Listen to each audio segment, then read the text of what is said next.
So I'm pleased to be joined with Pastor Jerome from the Wave Church right here in Winnipeg, downtown. And Pastor Jerome, we just like to get to know the pastors and get to know why people are doing what they're doing. So, what was your journey into ministry? What does that look like for you? Well, it's a very, very interesting journey. I gave my life to Christ in 1998. I was still in the Congo. I'm originally from the Congo, the Democratic Republic of Congo. So I've been serving in church for all these years in singing and doing other ministries.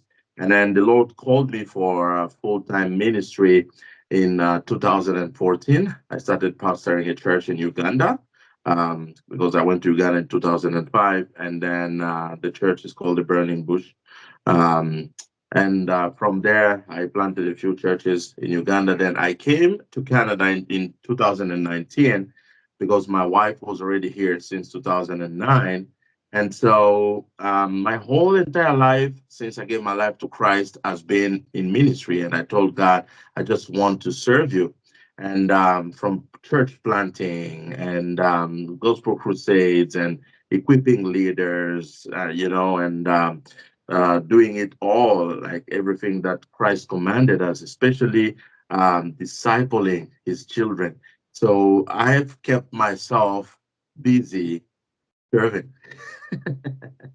Yeah, it's just like you're kind of doing everything, right? You're really taking the Great Commission, going and make disciples, planting churches, getting to invest in other people. And I'm sure now it must be really cool for you to see like what you've done in the past and like what the Lord has worked through you to now see how those people are now leading other people. So what's that like for you? Oh, definitely. That is how much we measure our success in ministry, because I always love encouraging different ministers where sometimes people feel like your success is always measured by how big your church or your congregation is. I say no. Your success is in how many people you are getting from the world and you are bringing to Christ and you are impacting them with the gospel of Christ. And then you make sure that they are doing the same, because that's what Christ is asking of us. So it's a great pleasure for me today when I see it and I look at my sons and daughters in faith and what they're doing, like from the churches that I still have an eye on in Uganda and all the other children that I'm pastoring here in Canada. It is always a great pleasure to see how they're growing and how they are multiplying, because that is what Christ wants us to do. So it gives me a great pleasure to make sure that not only, and I tell people, like, to me, if someone says, oh, I don't want to come to the physical church on Sunday, no problem, because Jesus didn't call us to take people to church.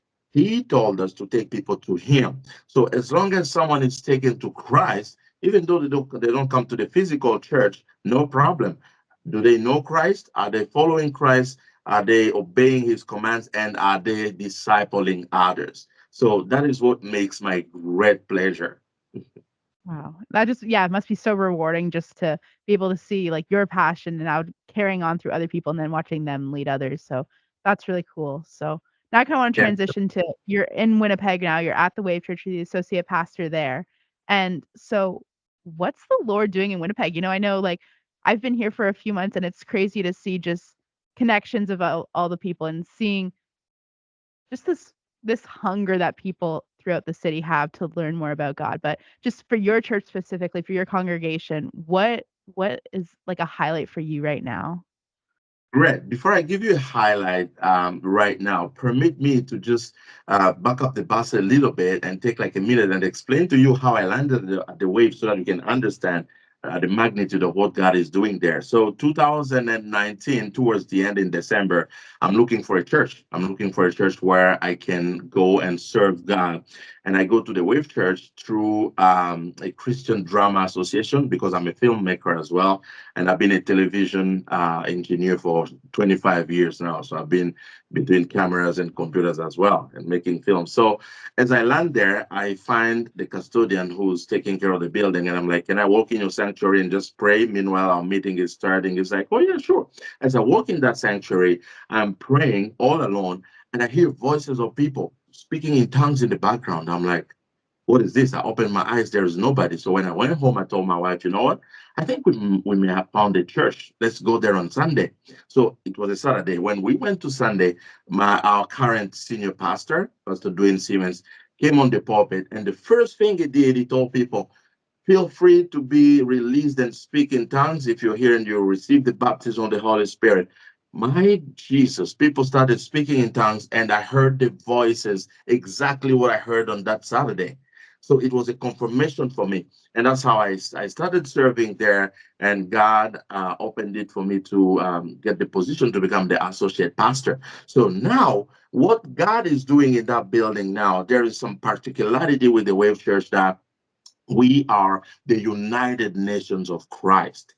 The amount of nations that we have in that building, my Jesus, is just amazing.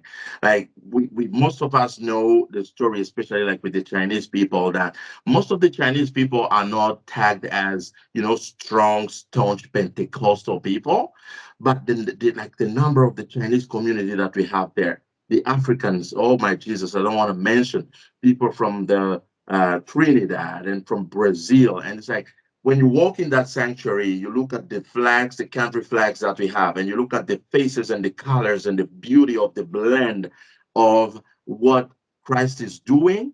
It's just amazing. It's just like whenever we go in that building, we look at it as this is the real image of heaven, because in heaven we're going to have all nations, right? So Hmm. in the Wave Church currently, the amount of nations that we have is incredible. And with that, we have some special encounter that we are having, especially like, it's always good to give the gospel to the people. But some people come to church, it's like it's not only the gospel that they need, they also have other needs, like in terms of food and whatever. So every Friday, we are feeding up to 50 immigrant families in that building with our Wave Church informal type of a food bank. Thanks to Harvest Manitoba and Agape Food Table. By the way, Agape Food Table is renting our facility, and they're feeding like, thousands monthly. And so whatever they have as leftovers, they channel to our informal food bank, and Harvest Manitoba does the same thing. By the way, if there's anyone who will be listening out there and you feel like you want to partner with us with this, like with the new immigrants who are coming here, who are maybe waiting for their work permit or whatever, they haven't settled financially, we are feeding up to 50 families. And as a spillover, because myself, I have a television station on Selkirk Avenue, which is called the Truward Television, that preaches the gospel. So when I planted the TV there, I started looking at the community on Selkirk Avenue, the people in the streets, and we have a spillover, and we feed up to 60 individuals every Friday evening. And there's a brother called Alvin who's doing that. He's a former convict. He spent 10 years in jail. When he came out of jail, God changed his life. So it's like, what can I do for the people? Every Friday, whether it's cold or hot, he's there serving meals and foods to the people in the street.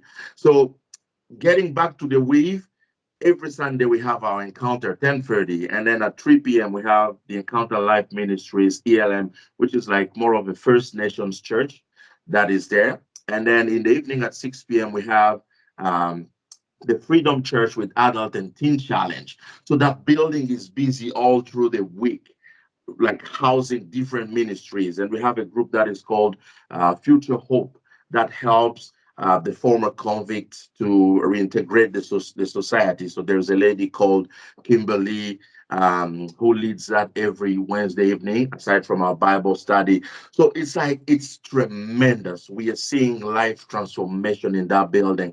And I don't want to number the miracles, the healings, the touch of the Holy Spirit, and the testimonies is just so awesome. Wow. Yeah, that's so cool because it's like you think of a church and you're like, okay, these are the four walls, but it's like, how can you be the church? How can you get involved with other ministries? How can you encourage people that maybe aren't going to walk through your doors on a Sunday? So having these different opportunities can be really just good for the community, really get involved in the community, really love on your community, just like we're called to do. So doesn't sound like Yeah, there's any shortage to that, happening there.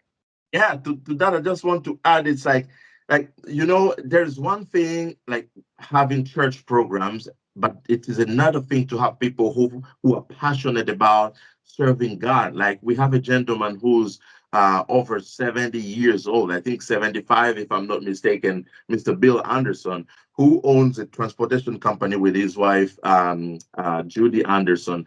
That man grabs sandwiches and every kind of meals, and he drives around the city with a team of evangelists from the Wave and goes to the different camps where there are homeless just to feed them, and he loves it. And every morning, if you come to the Wave Church before our service at 10 a.m., he's outside there in his SUV, packed with sandwiches, because there are these people who come to the door and it's like, oh, I don't want to come in for the service, but I'm just hungry.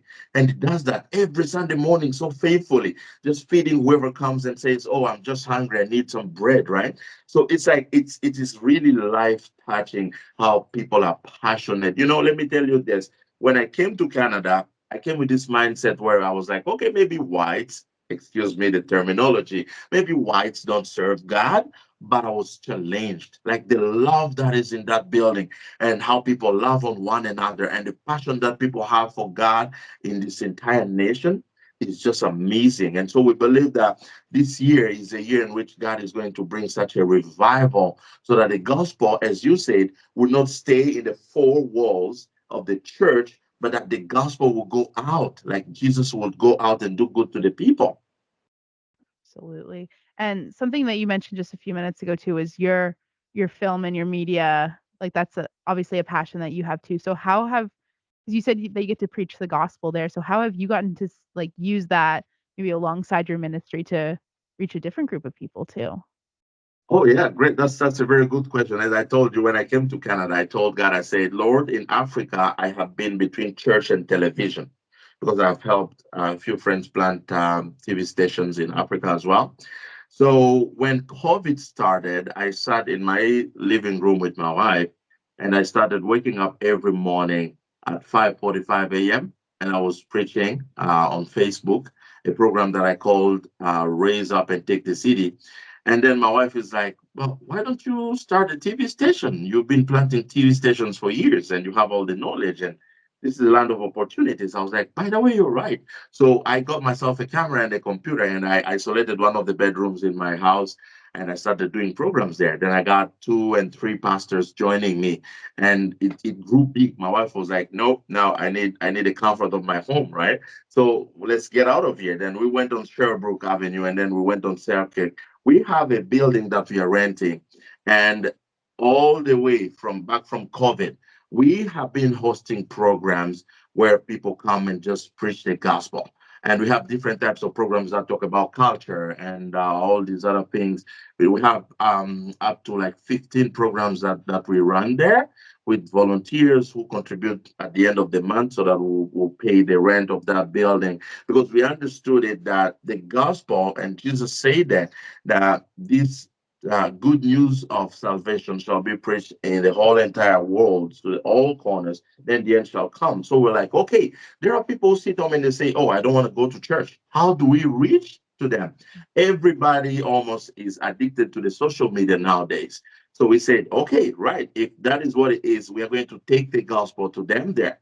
So God enabled us that the Truer Television has been fully registered with the CRTC and with the federal and provincial government. We have all the documents and stuff, and we're just working through getting the signal hooked with different media carriers. But right now on YouTube and Facebook, it is amazing what God is doing through that ministry just to bless people. We have programs in around 5 languages, 5 different languages. So we are reaching both Canadian and immigrant communities with that, aside from what we are doing at the wave, because it is all linked, right? So it's Mhm. like we want to make sure that those people who say, oh, I don't want to go to the wave church building on Sunday because I grew up maybe, being a church freak, something. Okay, what do? We are going to take the gospel to them. And that's what the Lord is doing through that media as well. That's so cool. So yeah, it doesn't sound like you have much free time on your hands, but you just see like the passion coming through. So that's so cool to see. So if somebody wants to find out more just about the Wave Church, how they can, maybe they want to go on a Sunday or they just want to get involved with one of the things in the evenings or something like that, where can they find out more information? Oh yeah, definitely. They can check out our website. They can go on our website. But let me start with our Facebook page. So if you just went to your Facebook and you type the Wave Church Winnipeg, you'll see our page on YouTube as well. But then you can just go and visit our website, which is www.thewavechurchwpg.com. So if you went there, you'll see all our programs and all other details. Like if you want to partner with us, and it's like you want to make donations so that will feed more immigrant families, or you want to stand with the Wave Church financially with what we are doing there. We are moving in the next level whereby we want to organize more ministries like for women. We're having this convention that is coming March 8th and 9th, which is called Woman Everywhere. It's the third edition. It's a convention that gathers women from all walks of life so that they'll just come and be celebrated as being proud to be women. That's why it's called Woman Everywhere. And then we have the Fellowship of Christian Assemblies, the FCA Manitoba wing that I'm coordinating myself and Pastor Terry Thiessen of Adult Teen Challenge, and we have Pastor Steve Bolson as well. So we bring different leaders under that hub as well. So just browse through our pages and you're going to have all the information about what God is doing there. And if there's someone who's watching or listening and is like, oh, wow, I'm looking for a place that I can call a home church, trust me, that place, like from the door, as you just go by the door, you find an amazing team of people with smiles and hugs that are welcoming you, and you will really feel at home, like getting to our senior pastor, Pastor Dwayne Siemens. And this is something that started all the way from Pastor Edwin Wibb, our founding father, who spent all his years to dedicate his life in acquiring that building. By the way, the building that we have, we don't own any penny of debt on that. That man invested his sweats along with his deceased wife, Mama Oli, who just went to be with the Lord in this Feb. They made sure that that building was purchased not for them, but for the gospel. And so, if there's anyone who's there and who's like, you want to partner with us and you want to be part of what God is doing, please feel free to join us. Absolutely. Well, I just want to say a big thank you for joining us and just sharing what the Lord is doing through your church, through your ministry, and all the ministries that use the Wave building. So thank you so much for joining us. Thank you very much, Angela. I appreciate very much your opportunity. God bless you.